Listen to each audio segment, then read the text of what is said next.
trains another generation of people who think they are living at a peacetime. False. The United States is in a state of war, undeclared total war against the basic principles and the foundations of this system.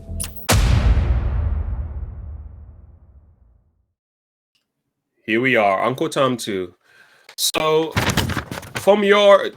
would you share quickly, Darth Vader, what did you get from watching this movie from your perspective, generally, and then we can go to some segments.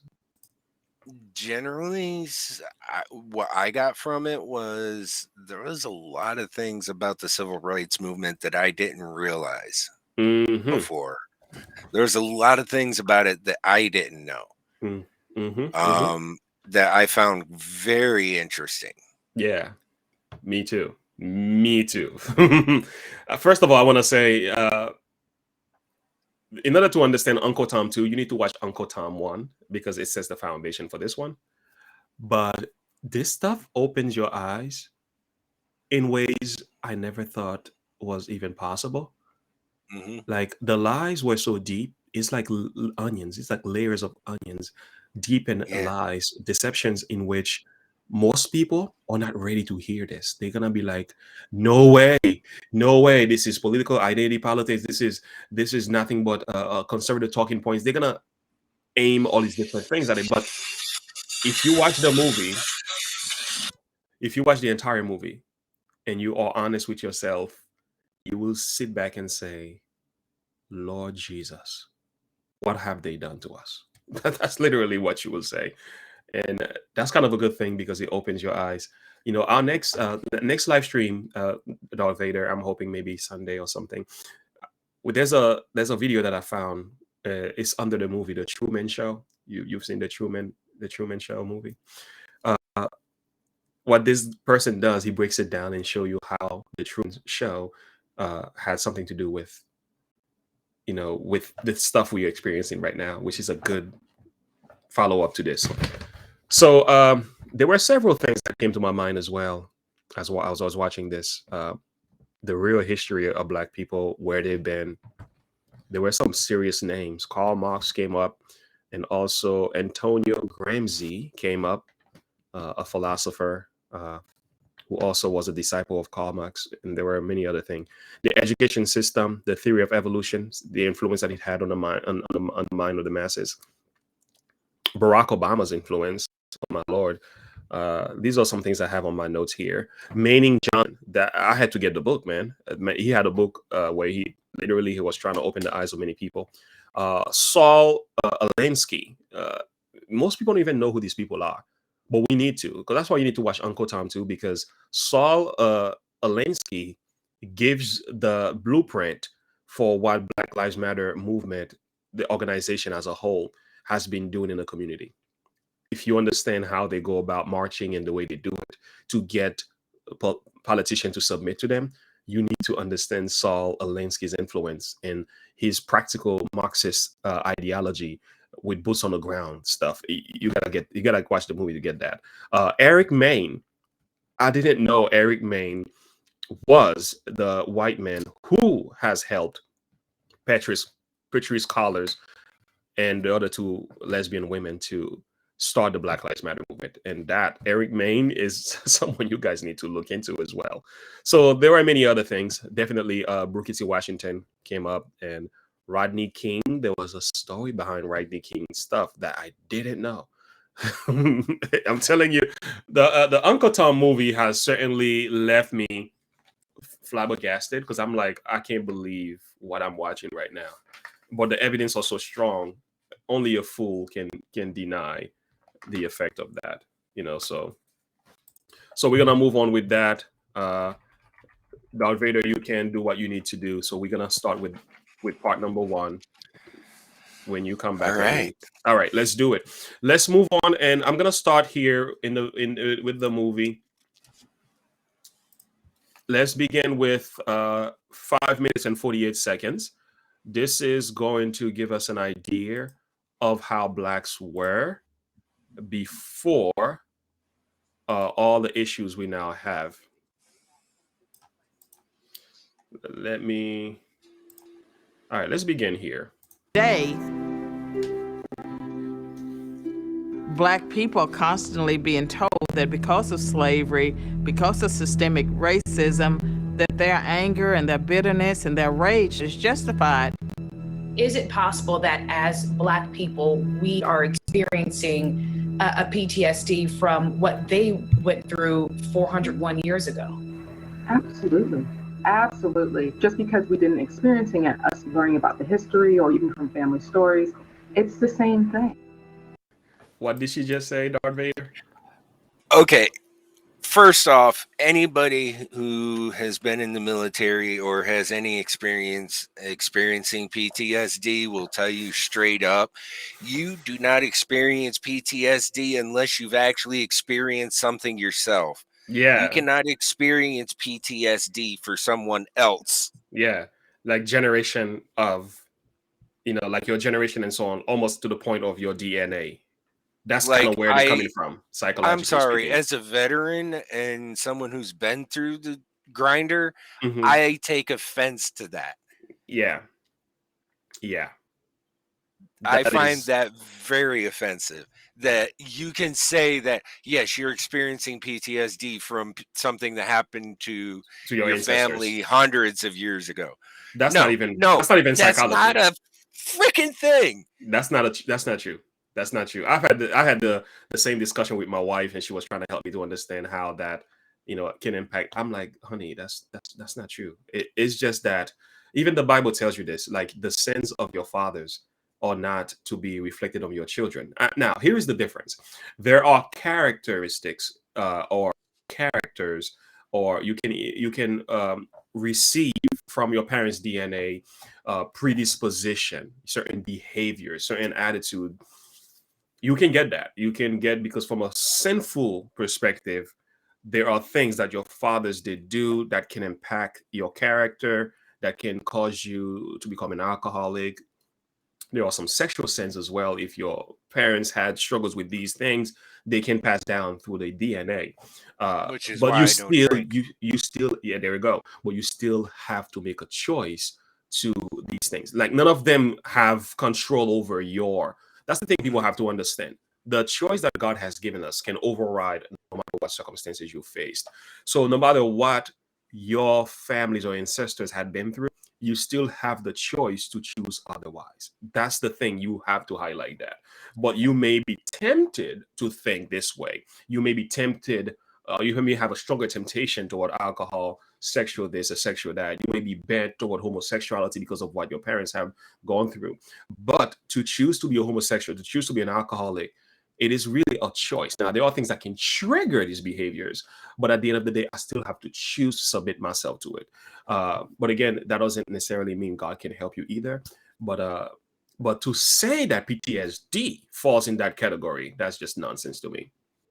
And not only that, but like this is just giving an excuse for people to blame something other than their own personal responsibility. This is giving an excuse for the victimhood mentality that we've been seeing in the Black community for the last 20 years. I think that's exactly what they want.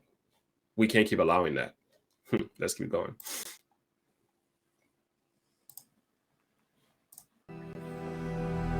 That does not make a lot of sense, given that Blacks coming out of slavery had lives that were more functional.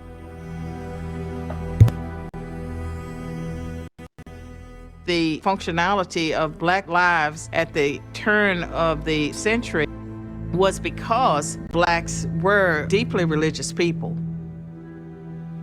They adhered to strong Judeo-Christian values and principles. And to the extent that they get further and further away from those principles, I think that you see more dysfunction in Black communities because they've lost the anchor.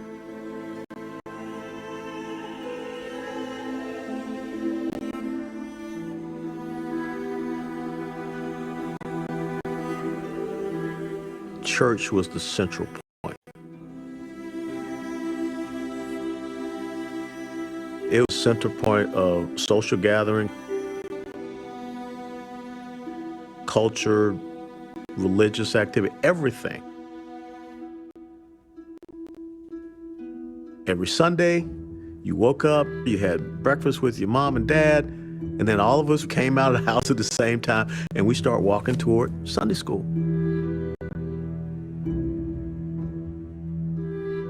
Even if you couldn't sing, you're going to be in the youth choir. And then Wednesday, you would go to youth Bible study. And then the summer, you go to church retreat camp. Those were just expected things. And that formed a fundamental basis of the Black community. It was that sense of right and wrong. It was that sense of morality. It was that sense of discipline that we had.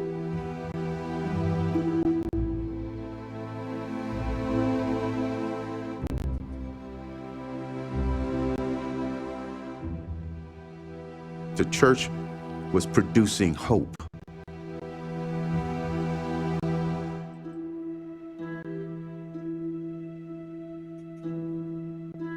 It produced within the community a stability of purpose.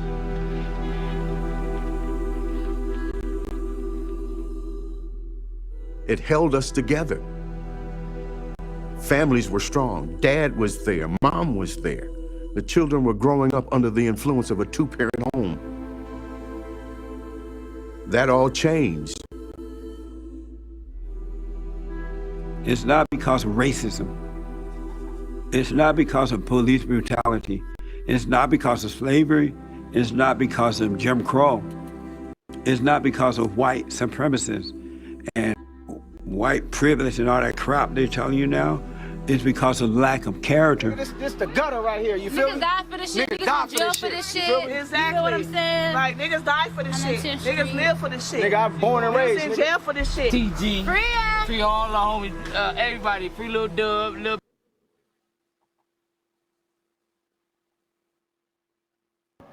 Look at the difference. See, and this is what Tom was talking about in his song. They dumbed down the language, and people in the ghettos have become so complacent with their lifestyle and think, oh, this is all we have. This is all we can do with ourselves. So this is what we are and who we are. And they just accept things for what they are, and they never strive to become better than their station. That's it. That's it. They adopted, the Black community has adopted through hip hop a culture that was very much opposite to Blacks. What they actually were. Used to be. And again, this movie helps you to see that, because by rejecting the church, the gospel, and it's not just Blacks, because many other races too. When you study a little bit about the early revivals in the early 1800s, you will find out there were a lot of other races that were very strong on Christian values. That was like their anchor. The Black race had the same opportunity as well. But what they've done, they've slowly departed from Judeo-Christian beliefs. And now we have this mentality of, supposedly children that are raised in the church, but they are living it for the world. So you have a lot of so-called profession, but they're practicing something completely different. And now they're talking about, we died for this blank. We did, like, really? That is a representation of Black characters today. After all that, these activists and Martin Luther King and all these different things, and we have issues with some of that too. But all that stuff that has been done in all the history that we have now, this is the best we have for the Black race to show for. Are you serious? And they want to scream and complain when people get when Blacks get stereotyped like that. Yeah, and they call it racist. You see the Black get stereotyped, and we say, "Oh, that's just wrong. That's racist. You have to accept this and accept that." It's like, no. It's like every stereotype comes with a grain of truth. Absolutely. Here we are. I did a video recently, a short video about a Cardi B and Megs Thee Stallion. These ladies went on stage talking about WAP, and I don't even want to describe what that is. You can read between the lines. So when you watch how repulsive that was, you're like, so when they say Black people are this, now they have songs like No Voting, No Voting. That's how they appeal to Black people, because it's based on a stereotype that we have constructed of ourselves. But we don't want to be called out on this. We think, okay, to be called out and say this is wrong, that means you don't like black people. That means you're not black. Don't play that game with me. We're talking about character flaws here. We're talking about pure wickedness. We're not just talking about character flaws. We're talking about pure wickedness being practiced and glorified among the black community. And as soon as somebody call it out, you want to call them racist. No, that's garbage. You need to own up to this thing and say, okay, this is what we're doing wrong and what we need to do better. And let's find out, where did we go off? And that's how we grow as a people. But to sit there and call it, how do we fix it? Yeah. And to sit there and call everything racist because somebody's calling us to our particular sins. And we're addressing black people here, particularly. We're not going after another race, but we're complaining all the time, and we say, man, you can't say this about me, like you're not black or whatever. This is garbage. That's beside the fact. That's beside the fact. And poor kids are just as smart as black kids. Thank you, Mr. Joe Biden. All right, let's keep going. Black people lost character. Look at all the neighborhoods, the communities, the cities where blacks have taken over. When they move into those areas, they're very nice, but by the time the blacks are done with them, crime, homelessness, they don't paint their homes, they don't clean up. It just become a mess. We grew up to this shit. Like, ain't nothing. It's because of lack of family, and most black people today do not believe in God.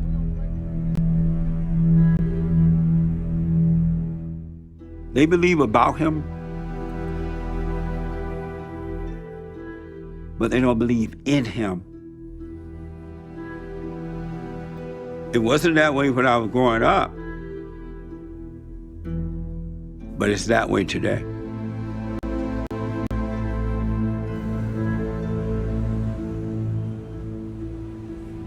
If you walk through any black urban community, you see many black men standing on corners doing nothing. Get this paper. That's the only thing you can do, unless these niggas won't smoke, you know? Give me a break. These people are wild. So we're gonna move to part two. Get this paper. That's the only thing we can do. Oh, give me a break. You can go to school. You can get out of the hood. You can choose. You can learn a trade. You can get a job. Give me a break. There are so many things you can do. Stop it. They just don't want to put in the effort or the work. I'll tell you what the problem is. Too many hip hop music. These guys, they're just carrying out the examples they saw in hip hop music. But what they don't realize, what these hip hop artists do and how they live are two different things. What they preach to you and what they live are two different things. And most black people, unfortunately, that are moved, and not just blacks, because this stuff has gone wild. Hip hop has gone so big, even to the pack. I was listening to a document where even in China, the spirit of hip hop is corrupting the young people in China as well. So it's not a joke. What has happened is we've had poor role models set up before us. We've glorified the gangster, we've glorified the drug dealer, we've glorified the whoremonger, the sexual men, those prostitutes are the ones we've glorified in the community. And we said that's an example of black power, of success. And we like, no, that is not an example of black power and success. And we are reaping the consequences of that in our neighborhoods. That's what happened. And what they don't understand is most of these rappers that they're listening to that are all thugging out and hard and everything have college degrees.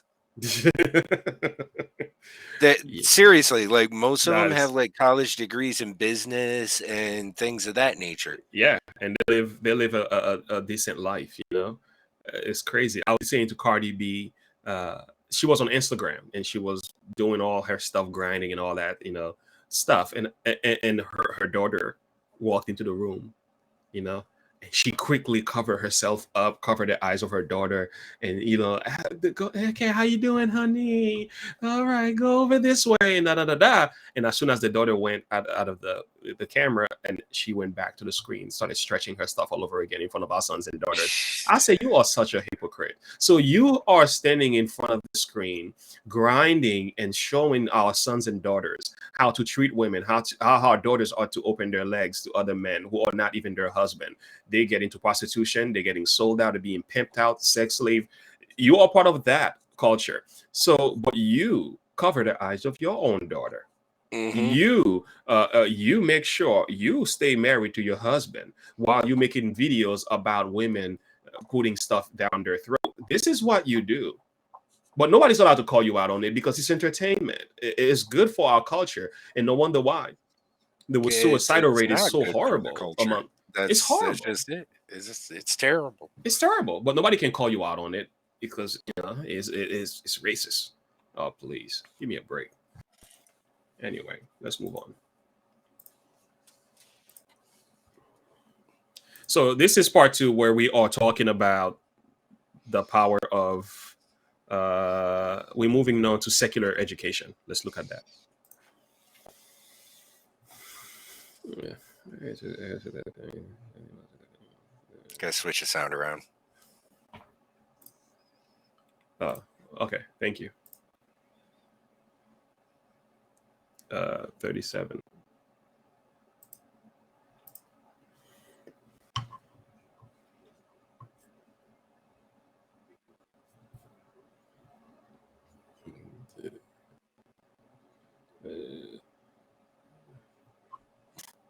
No sound. Sorry.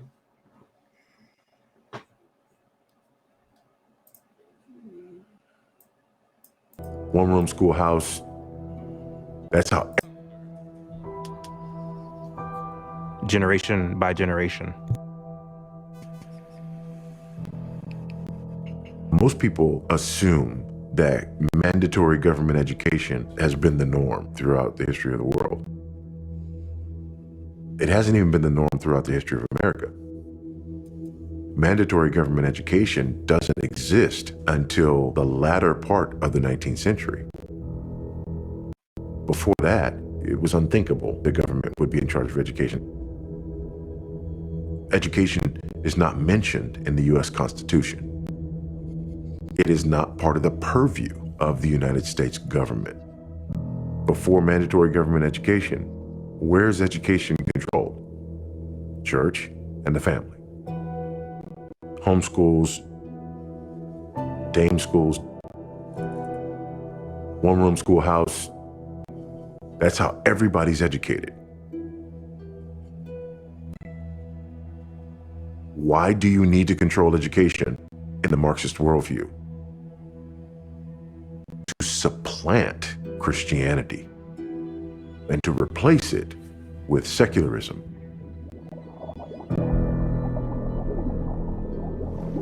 Applying Darwinian ideas and Marxist ideas to child development and education. No.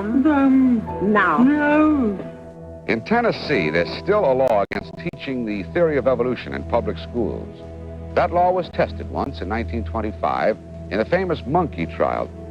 Now, the man being tried for his views was schoolteacher John Scopes, who was arrested for teaching Darwin's theory of evolution, that man was descended from monkeys. The Bible was used in schools all across America to teach values and culture. Bible reading was not something that people feel threatened by. His opinion of the Supreme Court decision banning prayer in schools, the President says, the Supreme Court has made a judgment. A good many people obviously will disagree with it. Others will agree with it. Prayer was ended in school first in 1962, and then 1963, Bible reading. And I would hope that as a result of this decision that all American parents will intensify their efforts at home. Would you go to court if you had to pray in school? Yes. Why? Because some people go to churches. What? Because some people aren't religious. And what does that mean? And that means that it wouldn't be fair for them to have to pray in school. When people start talking about taking back the schools or bringing God back to the schools, these are people who are demonstrating their ignorance because government education was founded for the purpose of usurping religion and God. Fuck you, fucking white racist! Racist! We love abortion! You see, this is another side of the story that oftentimes we don't know about, right? The power of education and how it was subverted from school to public school and how God was kicked out. Well, let's call it what it is. It's no longer education. It's indoctrination. Indoctrination camp, like you said. That's exactly what this movie shows. In order for the Marxist view to be carried out, the people must be re-educated. And you start young. You start with a new generation. That is scary.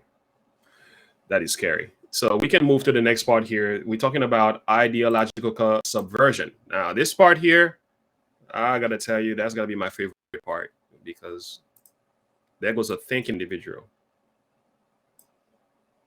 That is a phrase that we're seeing the outworkings. We're seeing the fruit of this ideology, and it's doing what it was designed to do.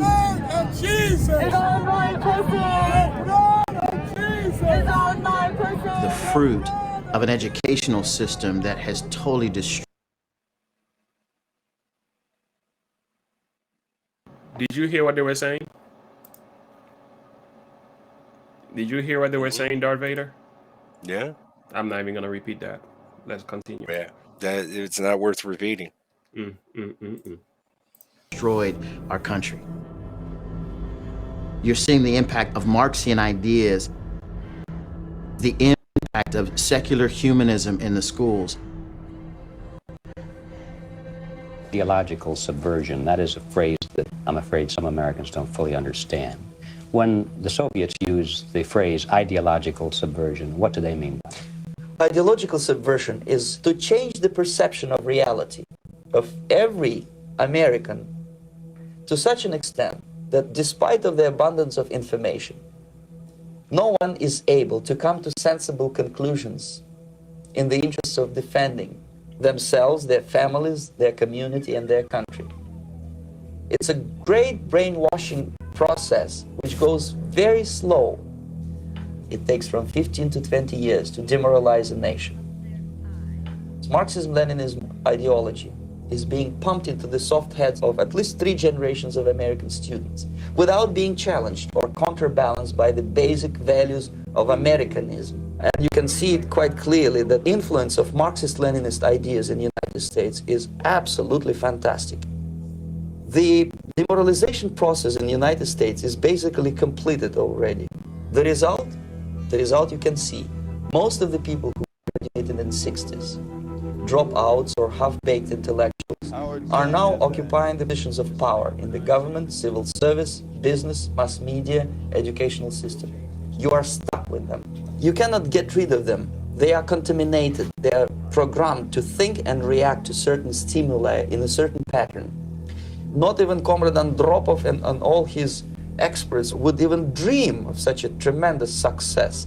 A person who was demoralized is unable to assess true information. The facts tell nothing to him. Even if I shower him with authentic proof, with documents, with pictures, even if I take him by force to the Soviet Union and show him concentration camp, he will refuse to believe it. When a military boot crashes his balls, then he will understand. Most of the American politicians, media, and educational system trains another generation of people who think they are living at a peacetime. False. United States is in the state of war, undeclared total war against the basic principles and the foundations of this system.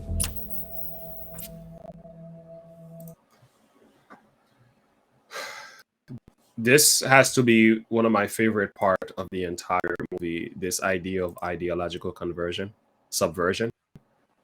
Boy. So what's your thought and perspective on that, Darth Vader? He's so right on the money with this, because I mean, it started back in the 60s with the hippies and the baby boomer generation. And now those are the people who are in government and are in power. The people like Bernie Sanders. You know, and their radical ideas of how to bring about socialism and communism and standing in bread lines is a good thing. Yeah. You know, Yeah. no, it's not. That's It's not a not. good thing. Yeah. Ask anybody who's come from a country who's had to stand in a bread line. That is Mhm. not a good thing, because you could be standing in a bread line by the time you get up there, the bread's gone. Yeah, yeah, You know, yeah. I That is mean, true. and it's only since the last, I'd say maybe 2 decades, since Obama got into office, Mm, that mm, they've really ramped up the rhetoric. mm, mm. And they've Yeah. really stepped up their efforts in trying to persuade the children and the youth and the next generation to push these ideals and push this agenda, and just cramming it down their throats. Mm. That is scary. Yeah. Hey, here we are today. Ideological subversion, demoralize the nation, deconstruct. What was the second thing he said? There were 3 steps that you're supposed to go through, but I'm gonna have to go back and rewind that. But it's crazy because these things are actually very biblical. It's like if you look at how in every nation, this is the same thing Satan has done. He has demoralized the nation. Deconstruction, subversion, and inversion. Yes, yes. And then I've heard another, it's called something called Hegelian dialectic, right? The Hegelian dialectic concept is a thesis, synthesis, antithesis. So this act, it's like action, reaction, and solution. So you create a problem and you let people react to the problem. Once they react, you impose your initial solution that you had in mind. So whatever that solution is was something you wanted to have in the first place, but you could not get it unless you had an action reaction, and then you can So you impose a have solution. to create a disaster so that way you can make yourself the savior complex. There we go. Perfect. That's really, really what's been going on here. Sounds very familiar with what we've been experiencing over the last 2 years and certain Absolutely. things and Yeah. Yeah. You already know. Let's move on. Let's move on. YouTube Thought Police. We're gonna escape that strike. Let's go on. So this is Eric Main, and I think we have about 20 minutes I can hang with. So let's make the best of it. This is Eric Main. He is responsible for a lot of stuff that's happening behind the Black Lives Matter movement. I want you to take a listen to this, and then we're gonna move on with Bukit Washington, and then one more, and we end it. At these black pastors taking marching orders. One spokesman is always selected. May I have your attention, please? We're going to the mayor's office and then to the Chamber of Commerce. I'm Reverend Fletcher Bryant, who will be the spokesman. I am the spokesman, one spokesman for the organization. A week ago, He is told that he's got to have a specific question and stay with it. a specific requests in regard to jobs in the face of a crisis in job inequities in the Negro community. Some 916 jobs appear to be available. That includes the 600 jobs that the county is making available. Never let the mayor get off with it. But then you're saying that they have not delivered at this point. And the second point I'd like to you're raise... saying it. I'm not saying This it. is one thing in terms of tactics. You sit with a political leader and you say, this is the question. Are these jobs of a temporary or permanent nature? I haven't got the full specifics on them. Some of them will be... You don't hear him. Do you recognize us or don't you? Well, let me at this time, Mr. Mayor, make crystal clear Bill's position on this job matter. To the extent that you have black pastors involved. Minister Florence, were you successful in getting the Kodak stockholders list? These were just black frontmen. They denied us the right to see it again. Same racist tactic. Sololinsky is very strategic in what he's doing. Minister Florence interrupted him. I want to make a quick correction. His name is Sololinsky, not Eric Main. Eric Main comes in a little bit later. So this part is Sololinsky's impact in teaching people how to get what they want from government and to manipulate the emotion of the masses. It's a very amazing communist technique. You gotta get the movie, guys, because we can't get through everything in one session here. So, and if they don't get what they want, they call it racist. Yep. That's perfectly what's going on, and you see it not only done with the Black Lives Matter movement and all these social activists and social justice warriors mentality, and also you see this with even the transgender movement. It's the same mentality. It's the same thing, discrimination, transphobic. So they weaponize words to eventually subvert any ideology they want and get what they want.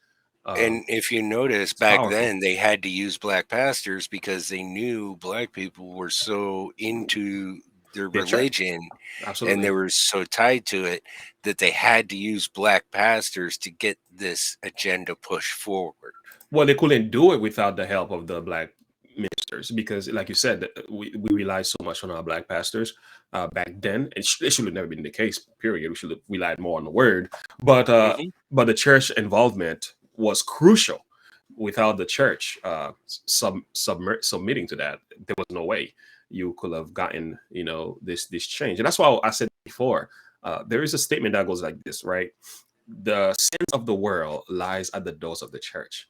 And I hate to say this, is that the world only reflects the attitude of the church. It's like people may not want to believe this. But again, when you understand what Jesus was talking about when he said, you are the light of the world. So he's like, if you let your light shine, the world sees the light, they will follow. So they may not all become Christian, but the Bible says they will see your good works and glorify your Father, which is in heaven. So the thing is, when the church is in apostasy, when the church is submitting to the world, when the church is not doing things God's way, the world simply take that to the extreme. Along with it. Yeah, it follows along. Yeah, and it's to the extreme. That's simply what it is. It's just, we set the trend as Christians. And unfortunately, when we don't do it right, the world picks up on it and they take off with it, And not only that, but I think the other part of it is I don't think they realized back then is they were using black pastors to discredit the church. Oh yeah, that's another thing. This did a lot of damage to discredit Christians and the church and all of that stuff, so that okay, now that we got that out of the way, we could focus on other things, which allowed people like BLM to come in and take up that mantle. And now we have a secular version of the church that can replace the church. That is scary. Here we are. That's straight up Marxism for you. That's how Marxism works. They have to replace the church with a different form of religion, only a secular version of it. Well done. Diabolically speaking, well done. Here we are. So let's move on to the next part. We're gonna hear Eric Main. He's coming. Yeah, he's coming soon. Let's keep this. Calling for a point of order. He's very calculated in his approach to organize people and to affect change. It made me think about Black Lives Matter, because Black Lives Matter is a modern organization. The reality is that race in the United States operates on a spectrum from black to white. The prevailing narrative is that 3 black women who are concerned about black people, who love black people. These are the women who started Black Lives Matter, and that it's a black movement, and every white person associated with it is merely an ally. It is a tool for our allies to show up differently for us. I was wondering, is there a white Marxist behind Black Lives Matter? Displacement, genocide, and climate crimes. Laundry list or a web of connected crises? Our next guest has been helping people's movements make the links for decades now. He's Eric Mann of the Labor Community Strategy Center right here in Los Angeles. How did you get started? Well, I come out of a Jewish socialist.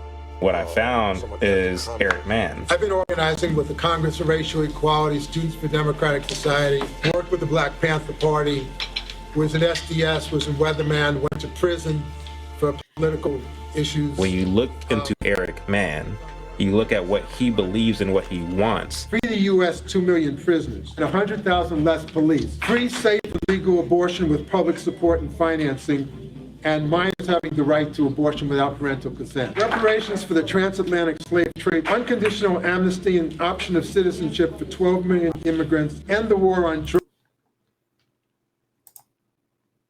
Okay, go ahead. Sorry, Darth Vader. Go ahead. Notice one of the big things that he mentioned there. Mm-hmm. The Democratic Party. Mm-hmm. He lumped them all in there. Yeah, that was one of the things that really caught my attention when I saw this. I was like, wait a minute. He's working with the Democratic Party, but yet the Democratic Party isn't about racism.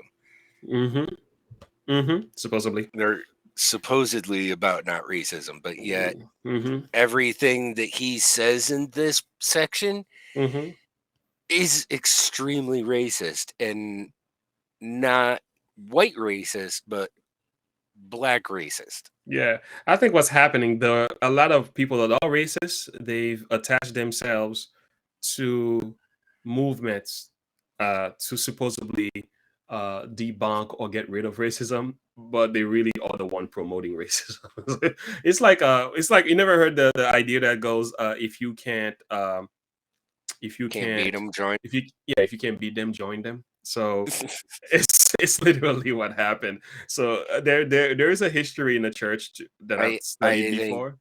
Go ahead. I think this is more along the lines of, if you live long enough, if you're the hero long enough and you live long enough, you see yourself become the villain.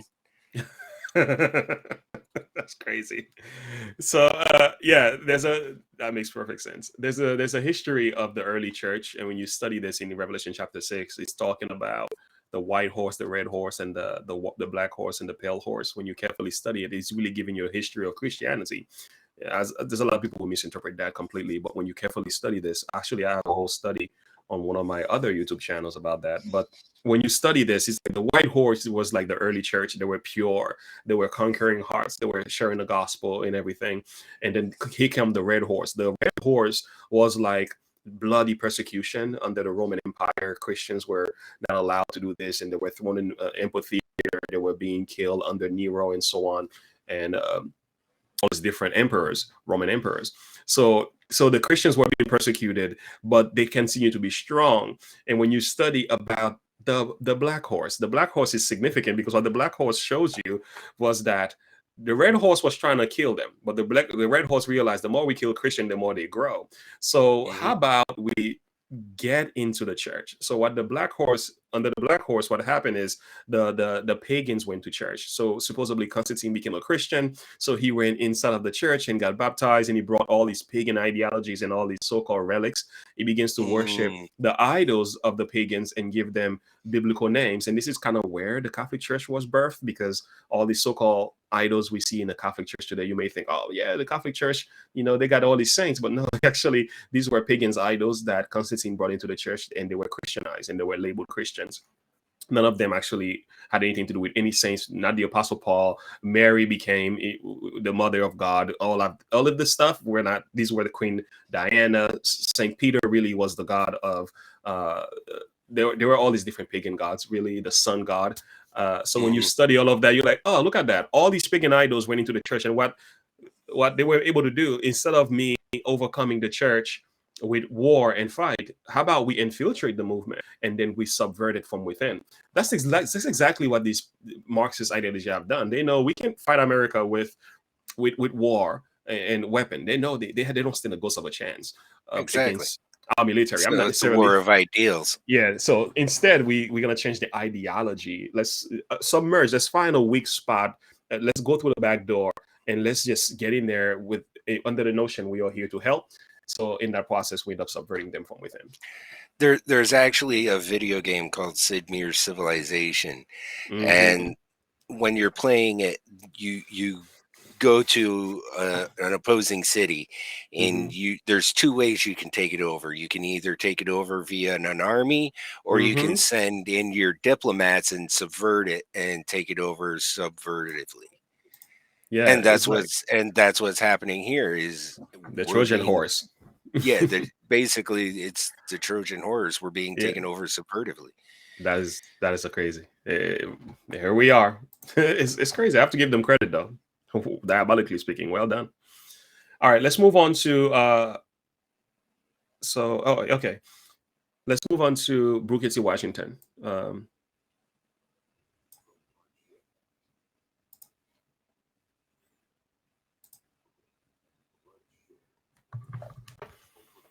Don't forget switch sound. British person whose family survived the Irish potato famine and then came to America. It's part of our origin story as America. My Jewish brother whose family survived the Holocaust and then came to the United States. You could go on and on and on. And what you eventually realize is that God, in his providence, has brought us all from hardship. That's right. Divine providence was clearly operating in the lives of Black Americans.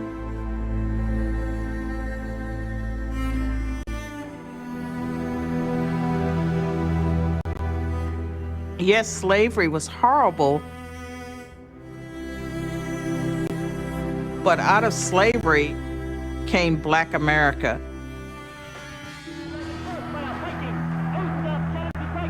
If you look at the accomplishments of Blacks throughout history, that would not have happened had they not come to America. We are blessed.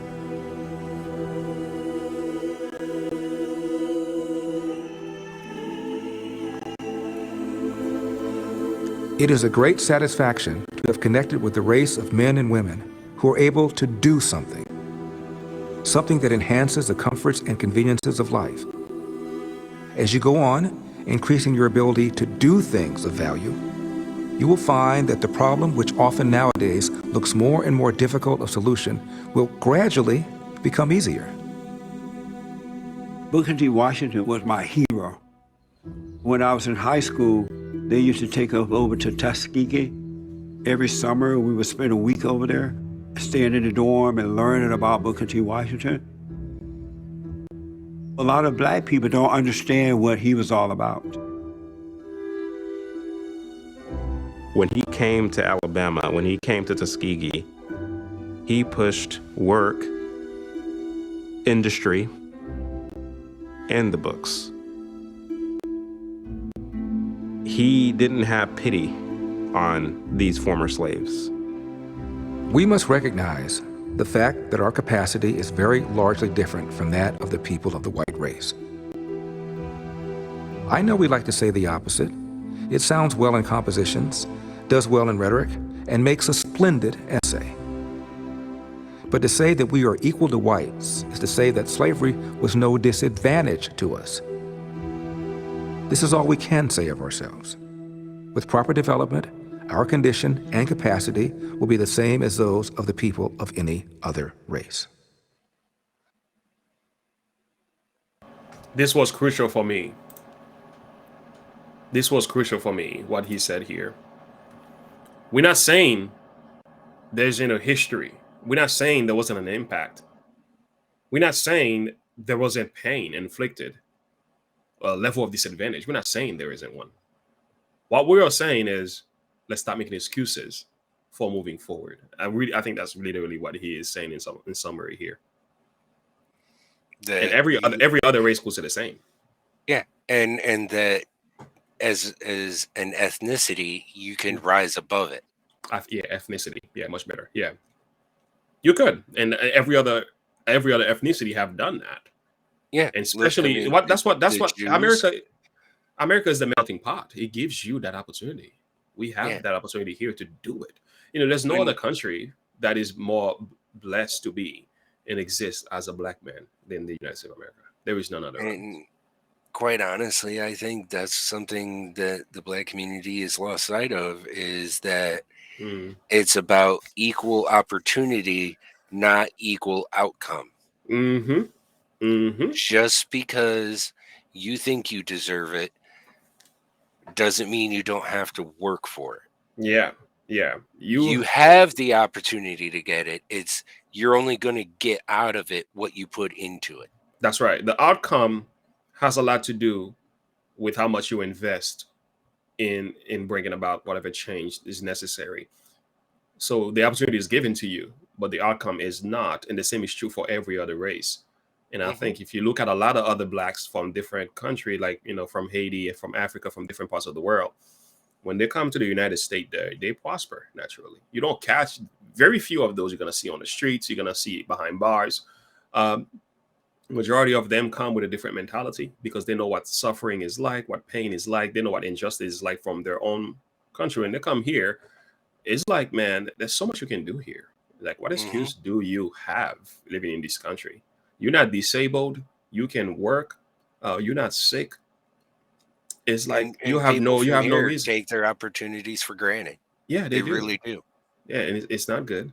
The Chinese are doing perfectly fine. And they are among the most prosperous in this country right now. A lot of immigrants are doing fine. You know, I lived in New York, and it's like all the stores in New York were owned, and the gas station, they were owned either by a Hindu person, an Indian, or some Chinese individual. Even the Chinese food in all of our black neighborhoods were immigrants. So they barely speak any English. They have the big, tall glass. And here we are in the black community buying from immigrants that are building businesses in our own city. And I was like, check this out. Like, how many of these businesses, very few businesses that I saw in Brooklyn were owned by black people. Very, very few. Most of them were owned by immigrants or by whites. That was it. That was it. You may work for the people, but you don't own. The actual owner was someone either because they're not willing to put the time, effort, and money behind what they're complaining about, to put in the effort and time and money to do the job that needs to be done to be able to run a successful business. But when you have that victim mentality, you can't do that though. You see, the victim mentality, it stops you because you're worrying consistently about an enemy. Yeah, you're worrying so much about an enemy that is coming to get you. You can't focus on what really matters, and all of those that are open before you, you just can't get out. It's that brain soup. Brain soup. I love that. It's sad, you know, but a change has to come. That's why these conversations are necessary, and the change has to come before it is too late. He was influencing people to take advantage of their own lives, do the best with what they had. Getting out there and working hard and earning things on your own. Be an entrepreneur. Start your own business. Build your community. We need to look to ourselves. We need to transform from within. He urged black people to set your bucket where you are and make your success right there where you are. Cast down your bucket where you are. A third and fourth speaker for Walker was that. Cast down your bucket where you are. Captain of this first person, last Indian country, cast down your bucket.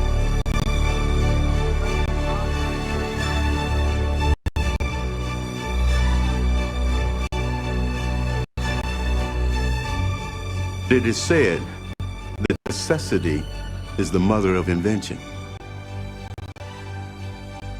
The need to have goods and products available to us in our community, entrepreneurs came up.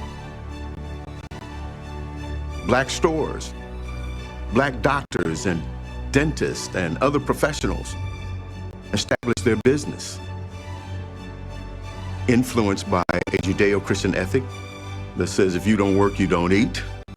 A Judeo-Christian ethic that talked about the father to be the provider and to take care of the family.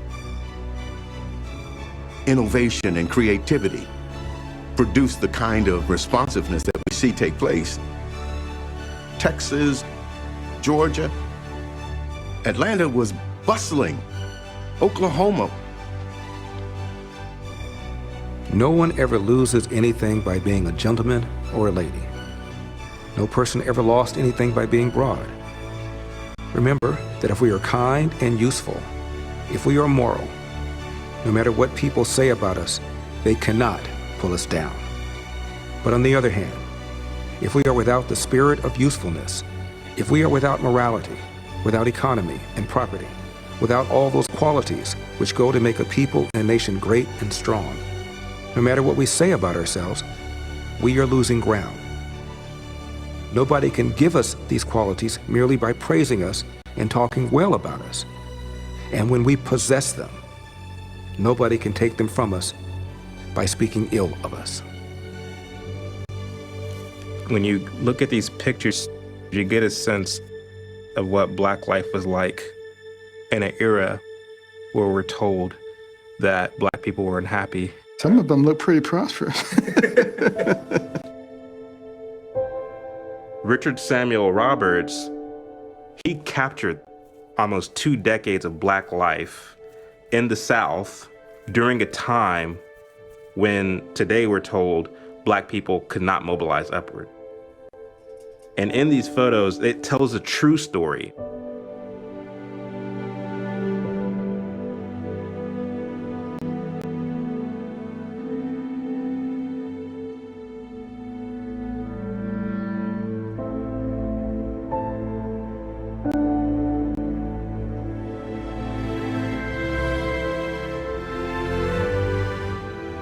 After slavery ended, there were a lot of very successful Black people. They abounded in a lot of different places. I grew up down in Alabama.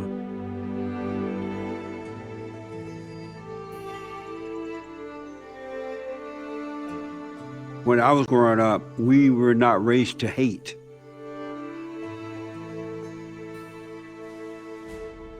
We were never taught that America was bad and that we were not Americans.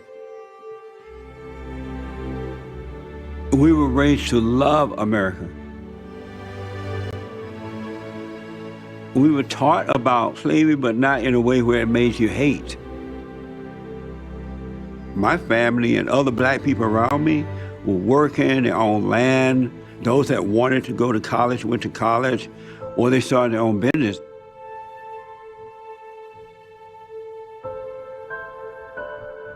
My father was born in 1915 in the Jim Crow South,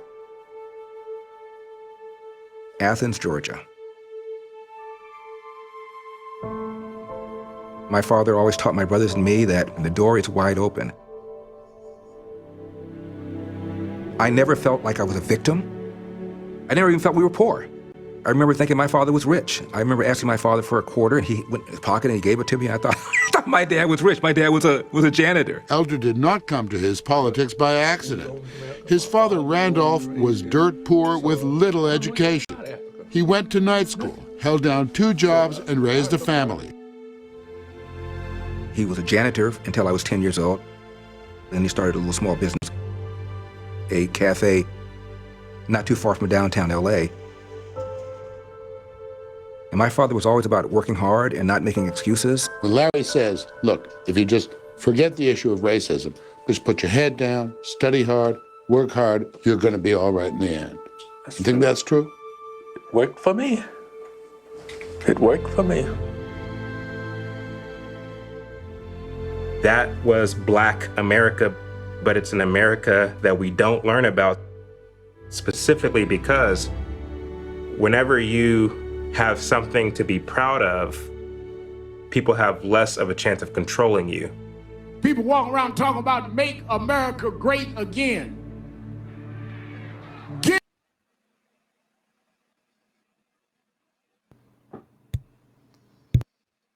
So we've heard all these amazing stories, right? Now here comes the downfall. It's just, here comes the ethnicity hustlers. Here they comes to subvert and undo with the victim mentality. Oh, Lord have mercy. I'm telling you, echo. It's repulsive. It's repulsive. Got an echo. I'm sorry. Oh, go ahead. Sorry about that. Jesse Jackson and Al Sharpton are 2 of the biggest ethnicity hustlers there are. Every chance they get, they try to use ethnicity to bash and divide. Like under Obama, it got even worse. And that's when they really came to prominence. And the sad part is they bash Trump for being racist, yet you go back in time and you can find pictures of them giving an award to Trump for being I can't think of what the name of it is. But I even saw how many. There's a video I'm gonna do too. With I think it's George Joe Brown was talking about how Trump used to give loans to blacks and stuff. Yeah, and they loved him. He was like every theme. It was a theme of their songs all the time. But all of a sudden, he became a Republican, and then he became the worst individual ever. Yeah, he did more for the black community under his 4 years of presidency than Obama did in 8. Yeah. Ooh, boy. Let's not talk about that. I mean, let's think about it. I mean, he guaranteed funding for HBCUs of $10 million a year for pretty much all of eternity until Joe Biden wiped that out on his first day. Yeah. He pardoned more black people from prison for minor offenses than any president in history. True. I mean, I could go on, but we'd be here all day. I mean,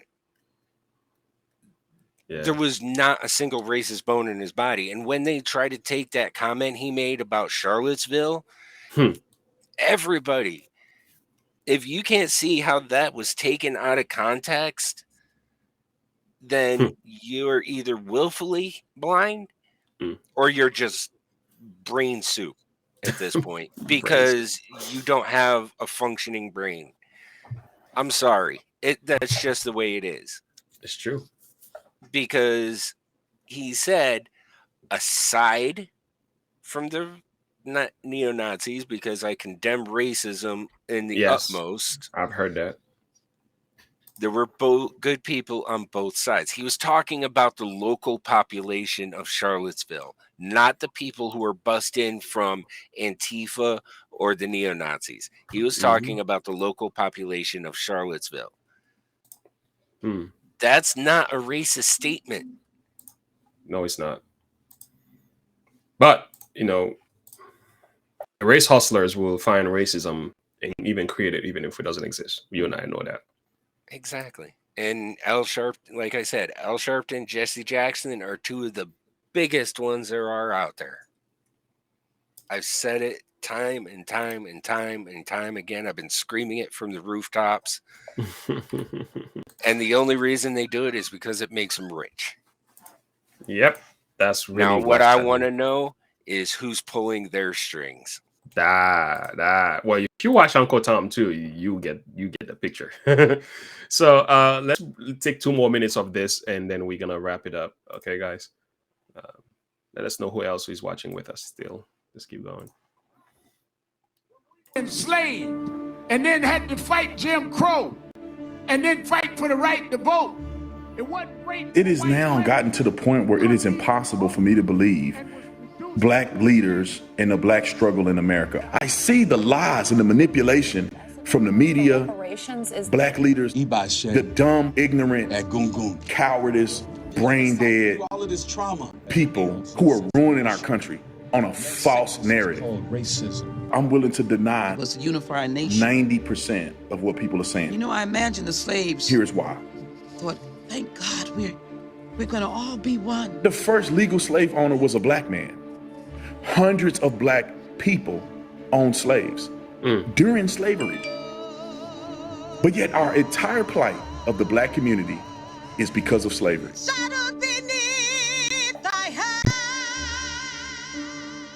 Look at the 1920s and 30s when Black Wall Street was around and black people prospered. Black people were successful, they were working hard, they were building things.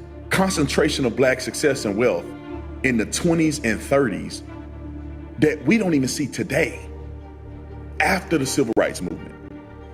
I'm starting to become skeptical of the civil rights movement. We are not told the entire truth of the civil rights movement because Martin Luther King was a socialist. Free at last, thank God Almighty. Are we just hearing his one speech and people are glorifying his one speech like they glorify BLM? Racism is not only happening in the United States. In 20 years from now, Black Lives Matter is going to be the new Martin Luther King movement. And nobody's going to correct history. Dramatic videotape obtained by Channel 5 News shows what appears to be a group of LAPD officers beating a suspect. Many of us who had been trying to convince the public that these kind of incidences were happening were almost relieved. It was like, finally, it was on camera. This is why you can hardly ever trust Black people in this country. King suffered a I did not know that Rodney King took cops on a high-speed chase. And then I went back in the context of that whole scenario. Rodney King never complied. Rodney King was a criminal, ruining the Black community almost every year of his life. And all of a sudden he becomes a god. building's on fire. Oh my God. Terrible. And there's no police presence down here. The same Rodney King mentality is what we see from the Black community even now. Rodney King is a Philando Castile. We need to get disruptive a little bit. We need to let them know our pain and what we feel. Eric Garner. Angry crowd tonight on the streets of Jacob Blake. Overnight fires in meetings. Breonna Taylor. Officers no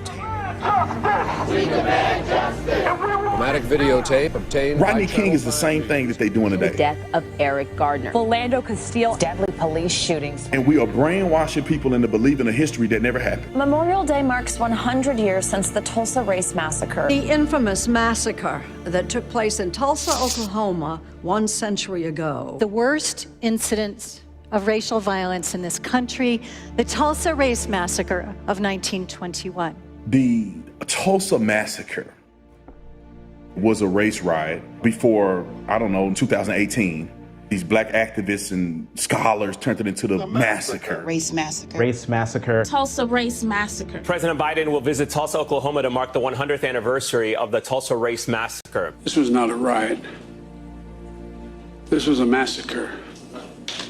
That Tulsa Massacre is bullcrap. A white mob killed some 300 Black Americans. 300 Black people died. That's not confirmed at all. Descendants of the massacre are calling for justice. They use this example as to why Black America was never able to build wealth. It's pretty much a reflection of just the Black experience in America in general. Never able to pass down wealth generationally to their children. What would I? You gotta get the movie. We gotta stop right here. This stuff, it gets deep, and I had to watch it 3 times, and I have a paper full of notes, I end up buying some books. I end up, I'm still getting into the heart of this thing. It's an amazing movie to watch. But again, what is your final thought and perspective on some of this? Go ahead. I think the Black community's been lied to far too often, far too much. Mm-hmm. And they have been fed a lot of hogwash that a lot of them believe are truth. And they need to see reason and see the light. And if they don't, they need a lot of prayer. Absolutely. I think we are better than that. And I will say this. What I think is lacking from the Black community as well, the teaching of these social justice warriors over time, they have taught us how to be ungrateful. The And reason hateful. well, that's literally what follows as a result. When you become ungrateful, anything goes from this point forward. Covetousness, hate, backbiting, complaining, everything follows. Let me show you what I mean. When you go to the Bible, right, this is Israel. They were free from Egypt. God brought them out with a mighty hands. But look at their attitude, right? So after God got them out of Egypt and they went through the parting of the Red Sea, one of the greatest miracles ever done by God in the Bible. So they saw the goodness of God, God's protection, God's provision. So while this is happening, look at their attitude. They said unto Moses, because there were no graves in Egypt, hast thou brought us away to die in the wilderness? Because they were facing a difficult situation, look at their mindset coming from slavery. Now you gotta get this, because these were people that were once enslaved, that are freed, and they were determined to go back to being slaves. Like, this mentality in the Bible is the same thing we've seen in the Black community. Like, pay attention to this. Wherefore hast thou dealt with us, thus with us, to carry us forth out of Egypt.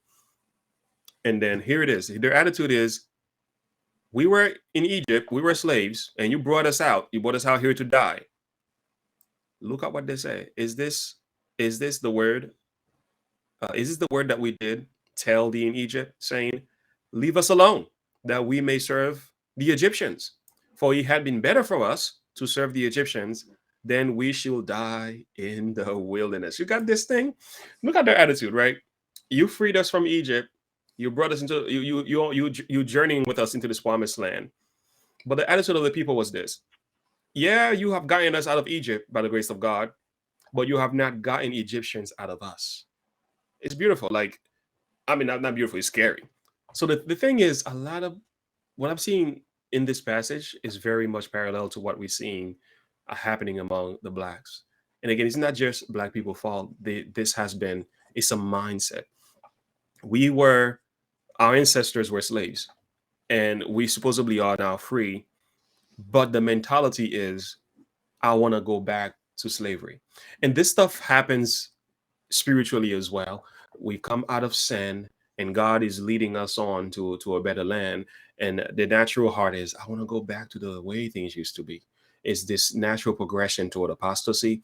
Unless God, by his grace, maintains and keep you, and you surrender your heart to him daily, you will find yourself going backward. And I think what's going on here is this shifting that is happening, where the race, instead of progressing toward prosperity and freedom and to do better, they are regressing. They are regressing toward apostasy, toward slavery all over again. But right now, what we see happening is more physical slavery, is more mental. And in the same way, the same thing happens during sin. Like, we need to have an attitude of gratitude, because if you don't have that, you're going to have a difficult time appreciating the blessings of God. Being in this country is almost like God took us out of Egypt, and he brought us to the promised land. America is literally like the promised land. You can compare it to that, because it really has a lot of great qualities. Nations will flee from wherever they were to come here in these United States. Doesn't mean it was perfect in the beginning, and it still not is. But when we come together and we lay aside our differences, and we work together as a nation, it's amazing what God can do with us.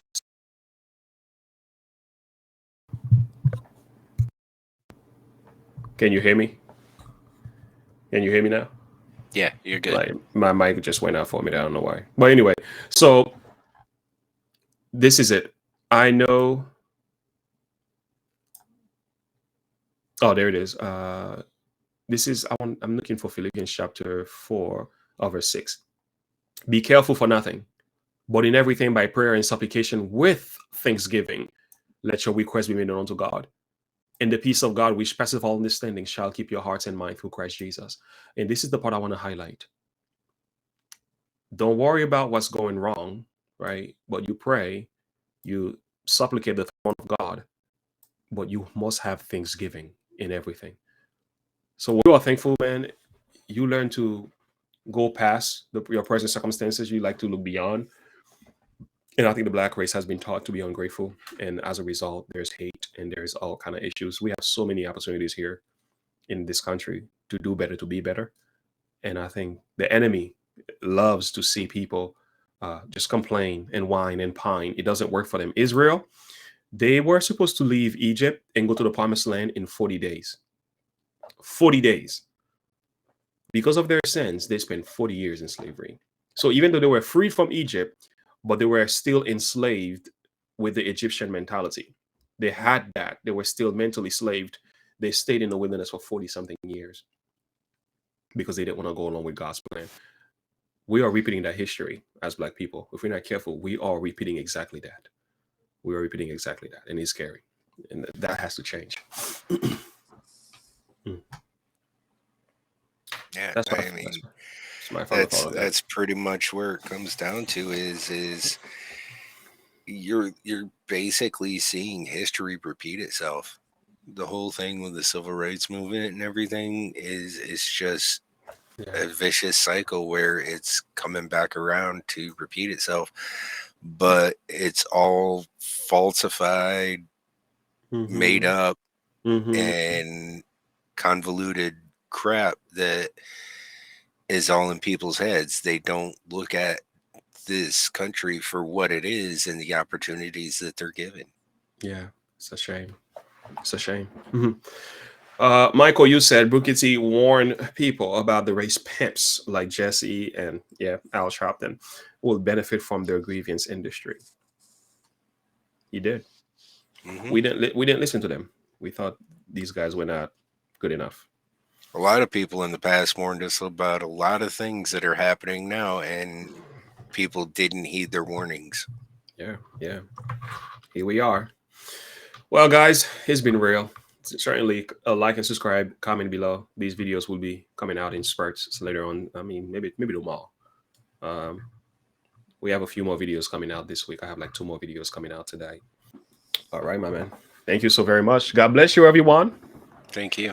It's been real. Make sure you like and subscribe to the page. Make sure you do that. It's very significant that you guys do that. Until next time, and as always, remember to look unto Jesus, live by faith. Have a good one. Bye. Bye.